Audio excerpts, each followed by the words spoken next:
Queríamos hacerle unos pequeños comentarios a lo que es la modalidad de teletrabajo en la DIAN, y es la siguiente: la resolución 1257 del 3 de noviembre del 2022, que es la que está rigiendo actualmente el teletrabajo, sufrió una pequeña modificación. Y con este cuadrito se pretende, digamos, que ustedes vean cuál fue esa modificación, aunque son pequeñas, son muy importantes. Eso fue con la resolución 1298 del 30 de diciembre del 2022. El primer artículo que sufrió una modificación fue el artículo 2, que fue modificado por el artículo 1 de la resolución 1298. ¿Qué nos dice? ¿A quién aplica el teletrabajo? Entonces, aquí hay una lista. En la parte izquierda está la resolución 1257 y en la parte derecha está la resolución 1298, donde están los cambios que se hicieron. ¿Cuáles son los principales cambios que se hicieron? Que en la resolución 1298 se dice que los funcionarios en periodo de prueba pueden acceder al teletrabajo. Antes, con la resolución 1257 no se podía, estaba expresamente prohibido. Igualmente, otra modificación que se hizo es que los servidores públicos con personal a cargo pueden postularse también a la modalidad de teletrabajo. Antes, los servidores públicos con personal a cargo no lo podían hacer.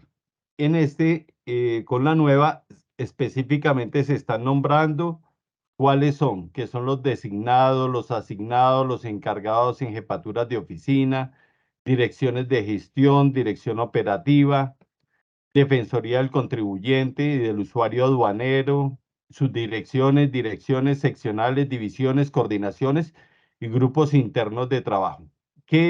¿Cuál es la única condición que se les coloca? Que solo pueden postularse a la modalidad suplementaria de teletrabajo. O sea, no podrían postularse a la modalidad autónoma. Básicamente esa fue la, ¿qué? La modificación que se hizo. Ya vienen otros artículos que se ven afectados por este cambio. Ellos son el artículo 14, que fue modificado por el artículo 2, en donde se dice cuáles son las causales de suspensión de la modalidad de teletrabajo. Vemos que en el numeral 2 había una causal de suspensión, y era que la persona, cuando fuera asignada, designada o fuera encargada a una jefatura, entonces se les suspendía la modalidad de teletrabajo. Como se efectuó el cambio que les mencioné anteriormente, ese ítem desapareció. Igualmente sucedió con el artículo 15, que fue modificado por el artículo 3 de la resolución 1298. Aquí dice que cuáles son las causales de retiro. Igualmente, producto de que ya pueden teletrabajar los jefes, entonces se suprimió el numeral 4, que decía que por encargo, designación o asignación de jefatura del teletrabajador, eh, era una causal de retiro de la modalidad de teletrabajo. Entonces eso también se suprimió. Aquí en ese mismo artículo, en el parágrafo anteriormente, se decía: el teletrabajador que decida voluntariamente renunciar a la modalidad de teletrabajo suplementario. Aquí, en la modificación que se hizo, nomás se dejó la modalidad de teletrabajo, también por esa misma modificación que ya mencionamos en en la primera parte que ya les expliqué. Bueno, también sufrió una modificación el artículo 18, que fue modificado por el artículo 4.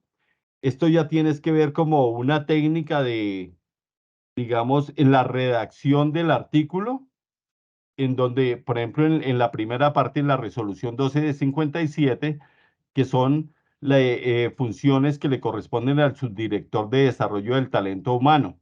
Se hablaba ahí de expedir los actos administrativos donde se relacionaba el listado de los servidores públicos habilitados para teletrabajar y la modalidad acordada y si había prórrogas. Esto, pues ya como sabemos, en el teletrabajo autónomo y suplementario. ¿Qué se hizo ahora?